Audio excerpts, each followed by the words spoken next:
Tefo His Touri channel. My name is Catharina Magrietha Kruger and I will be telling you the story behind the his story, or shall we rather say today, its story. For I will be telling you the story of where Mr. Zebra or Mrs. Zebra got their stripes from.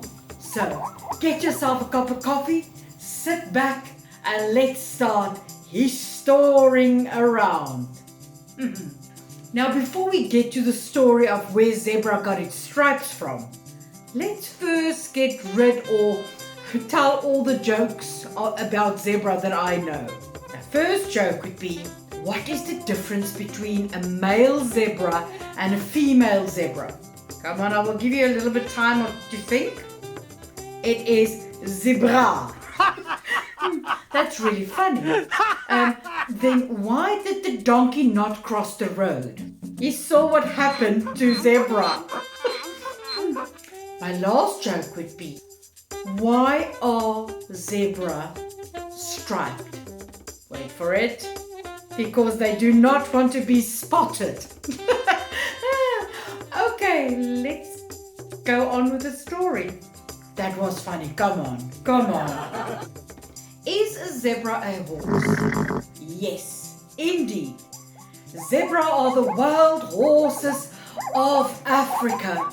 They are called the equids. Now, horses, asses or donkeys, and zebras do belong to the same family, equids. Not awkwards, equids. Although the zebra do have striped pajamas on. Equids, that's the Latin name for horse. Now, there are three types of zebra that I know of. Firstly, it would be the mountain zebra. Secondly, it is the Burchell zebra or the plain zebra. And then there is the gravy. Yes, you heard me correctly. The gravy's zebra, or it's also called the imperial zebra. Now, let's first have a look at the plain zebra, or not the plain like in no stripes, but the plains where this zebra can be found on the plains of sub-Saharan Africa. This zebra is also called the Burchell zebra. Now, you would find the Burchell zebras all the way from Ethiopia, Kenya, Tanzania, Botswana, right down here to South Africa. It was named also Burchell zebra because Mr. William Burchell from England, he was an explorer, took a skin in the 1800s all the way to Oxford University Museum, and that's still where you can see one of these skins of the zebra, the plain zebra.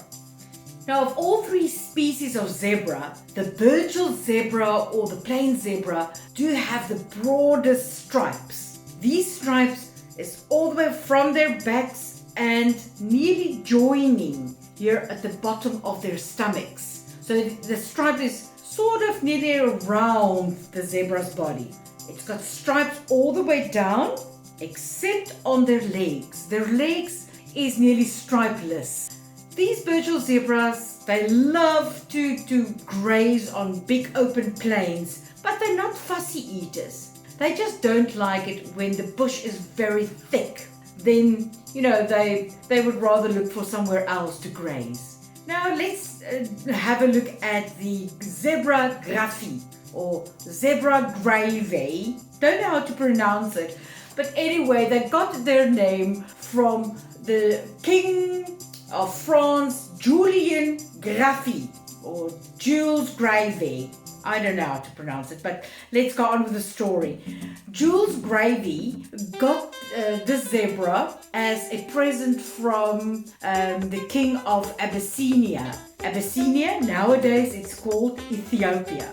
The zebra graffy is also the tallest of the three zebra species. They also have very narrow stripes and long ears with round tips. Nearly more donkey-like than horse-like. Unfortunately, this zebra is now on the endangered species list, for they are mostly hunted for their skins. And Nowadays there's around about 1,900 left in the wild. Previously they roamed areas of Somalia, Kenya and Ethiopia. Now the mountain zebra, the name says it all. These zebra actually do not roam the plains like the plains zebra, but they do roam on hilly areas as well as mountainous areas around about 2,000 meters above sea level. We can still find the mountain zebra up in Namibia as well as here in South Africa. Their stripes are narrow, black and white stripes, and it nearly covers the whole body except the belly. Remember, the plain zebra had a black and white striped belly. The mountainous zebra or the mountain zebra do have a white belly. But then, the opposite of the plain zebra, the mountain zebra's legs are covered with stripes. Nearly, I would say, striped stockings that the mountain zebra do have on. And that is not all. Their hooves are pointy. They are pointy like a lady's high heels. And that is helping them to sort of balance on the rocks, these pointy hooves. Now, these zebra also is on the endangered species list. And there was a success story here in South Africa in the Mountain Zebra National Park down in the Eastern Cape. In the 1930s, there was round about 13 individuals, adult individuals left in South Africa. The success story is there's now round about 2,000 here in South Africa. It is not a huge amount, so let's take care of our mountain zebra. Now, I do have a question for you. Are zebra white with black stripes, or are they black with white stripes? This is an age-old question, and at first scientists actually believed that the zebra was white with black stripes. Now, the reason for that was because they saw the mountain zebra and they saw a white stomach. Then they believed, okay, the zebra must have black stripes on a white body. But nowadays we know if you shave off all the hair of Mr. or Mrs. Zebra, the body of a zebra would be totally black. So the skin of the zebra is black. So now we can say a zebra has got a black skin with white stripes. Now, scientists are still busy trying to figure out why zebras do have stripes. I think there's around about 18 different theories. One of the theories is that the biting flies, or let's say insects that bites, can't really see a striped surface. So scientists has taken a horse with a one color skin and a zebra, and they had put them together and in the same area, and apparently the horse that's got the one skin color was bitten more than Mr. Striped Pajamas Zebra. So then they said, okay, flying insects or biting insects can't see a striped surface. I don't know if that is true. Another theory is apparently that the zebra is striped because the dark stripes would actually take in heat and warms the zebra up in cold days, and then the white stripes actually reflects the warm air, and then there's a small little breeze occurring on the skin of the zebra from the dark stripe to the light stripe. So a built-in air conditioning. I don't know if that is true. Like I said, scientists are still busy trying to figure out. Now, a group of zebra is called a dazzle. And if they are walking together, they are called a motion dazzle. For you see, when zebra do walk together, they are camouflaged, and predators find it very difficult to see them or spot them, or shall we say stripe them. For predators like lion can't see color, and when the motion dazzle of zebra are actually walking, it looks like the grass which they are standing in when a lion is actually looking at them. So the poor thing has got to try to hunt them and try to spot them and try to get just one zebra aside. By walking together, this motion dazzle cause confusion for predators. So, in my point of view, I think that they do have stripes for camouflage. Have you ever wondered why a zebra was not domesticated? Zebras, not domesticated, but they are a family of horses and donkeys. Why not? I promise you, the olden folk in the 1800s, they actually tried to domesticate the zebra, but they failed. You see, zebra is sort of the wild cousin of donkeys and horses. They've got their own mind and their own will. They will always escape the enclosures that they are actually put in. They are supposed to survive in the wild. It is actually said that zebra has, injured lions with their terrible kick and broken their jaws. So, I promise you, the old folk tried it, but they were not successful. Rather leave Mr. Zebra and Mrs. Zebra out in the bushes. Another interesting fact about a zebra is zebra makes grass tastier. You see, zebra are not really fussy eaters. They would eat the stick-like or very dry-like grass, especially the plain zebra, and they would eat that, and once they've eaten all these hardy parts of the grass, young green spring grass would come out. And then your fussier eaters, like for instance impala and also Mr. Blue Wildebeest, or the gnu as you know it, they would come then after zebra and graze on the softer, greener grass. So that's why also that you would always see zebra, blue wildebeest or gnu and the impala grazing together. Zebras do not drink a lot of water. They can actually survive by drinking every 5th day a sip or 2 of water. Cool. Then they also don't lay down and sleep. They stand up or lean against a tree trunk and just close their eyes and then they can sleep. Now a zebra crossing was first named after the animal by a government official in London. Now the most famous zebra crossing is actually in London and it's called Abbey Crossing.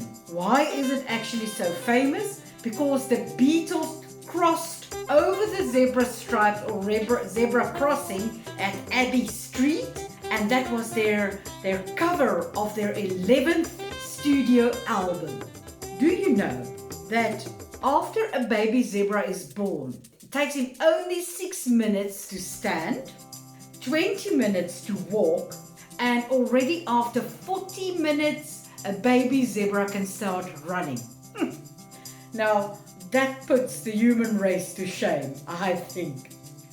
The last fact before we get to the story of where do zebra get stripes is, have you ever thought of zebra yawning and being very tired always, because you always see them opening their mouths, or one would think they're smiling at you? Well, another surprise is that underneath the lips of the zebra, they do have a Jacobson organ.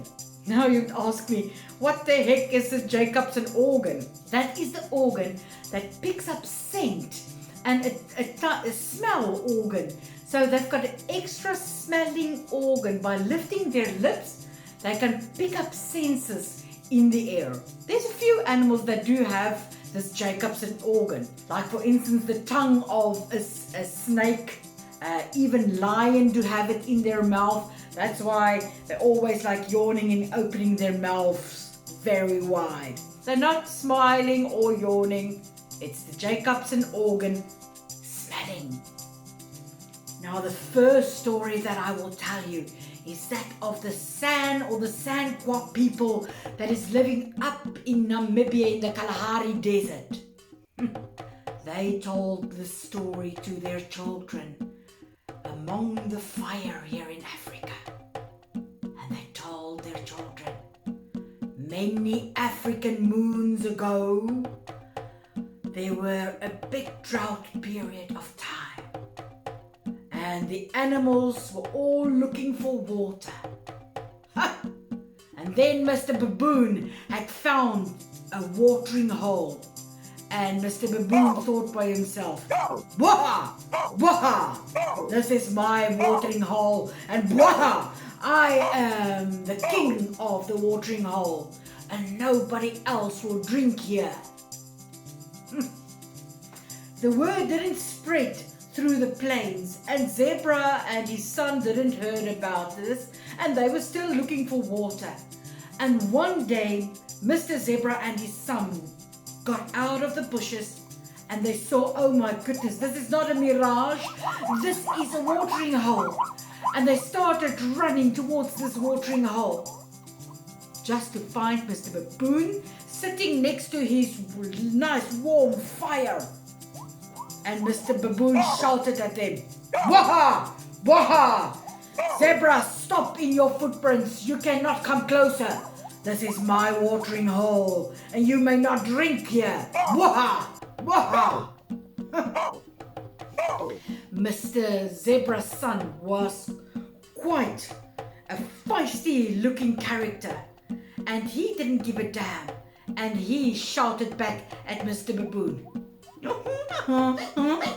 Really like a donkey sound. And he said, you know what? This is not your watering hole. This belongs to all the animals. I will fight you for this watering hole. So his father looked at him and thought, oh my goodness, son, what are you doing? The baboon has got very, very big canine teeth. He will bite you.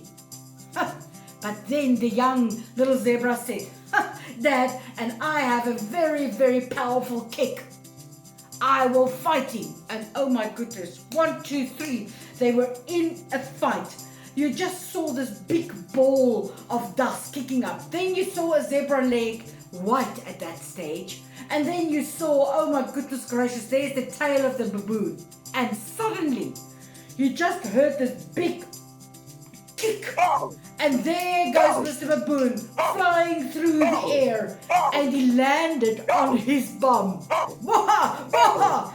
And on a rock, and he scraped off all the hair on his behind. And up to today, you will still find Mr. Baboon up in the mountains and with his tail in the air, because his bum is still hairless and very red and sore because of the kick and the fall.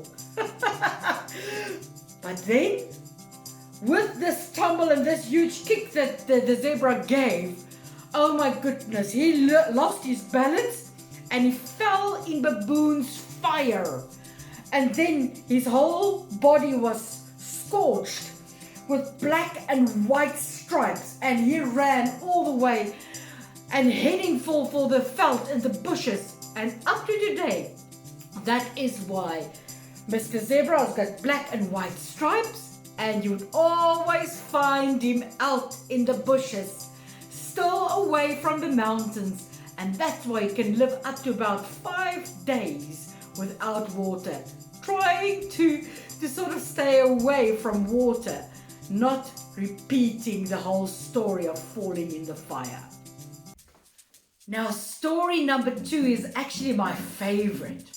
You see, way back when the Creator created all the animals, He created all the animals the same.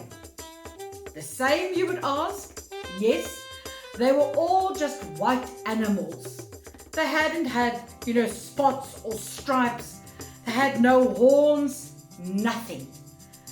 They grew a little bit bored, and they went to the Creator and they said to the Creator, Creator, please, can't you maybe just create some more skins that would look totally different from each other, and maybe some horns or something to put on our noses or on our heads?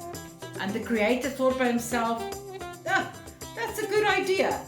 And the Creator worked for days and nights, and he created different kinds of skins, one with spots, one with stripes, a slick skin, a very thick skin, and different horns, different sizes, as well as big tusks.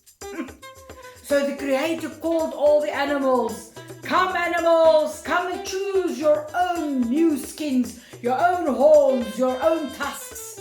And so all the animals got together. Oh, and they were so excited, picking and choosing their new attire. Except Mr. Zebra. You see, Zebra loves food. And nothing come between the zebra and their meal times. So Zebra was still on the plains eating his dinner. So he didn't even hear the creator calling them to come and pick and choose their new attire. So at last Mr. Zebra was finished eating and he was on his way back to the creator, when he saw Mr. Elephant first. Oh my goodness gracious. Elephant had a beautiful new grey skin, very thick skin, as well as huge tusks. And old Elephant was very, very chuffed with his new attire. And he walked and walked past Mr. Zebra. And so Zebra was starting to run a little bit faster. And he saw, oh my goodness gracious, here is Mr. Lion. And Lion had chosen himself a very, very big hair dress. Or let's say a big mane. And a very thick skin. And Zebra thought to himself, oh, I better hurry. Hopefully there is something left for me. And all the antelope species ran past him. Every one of them had different horns, sizes on their heads. And they had different colors. Lastly, he saw old poor Mr. Rhino. You see, Rhino was a little bit short-sighted and he actually needed glasses. So he chose 2 different size horns as well as an oversized coat. He really looked funny, but Zebra thought, hopefully there's something left for me. And so he ran all the way to the creator, and the only skin or attire that was left was the striped pajamas. There were no horns, nothing left. So that is why Zebra's got a striped skin, because that was the only skin left, and he has no horns on his nose nor on his head. And still Zebra, you can still find him eating dinner or breakfast or lunch on the plains. Still, his meal times are more important to him. Well, history lovers, this was then the story behind the his story, or animal story, behind Mr. Zebra and where Zebra got its stripes from. Join me next week, maybe for another animal story, a his story, a her story, or who knows what else. Happy Eastering around! Oh, you know what? Hit subscribe, like and share. See you next week. Ciao.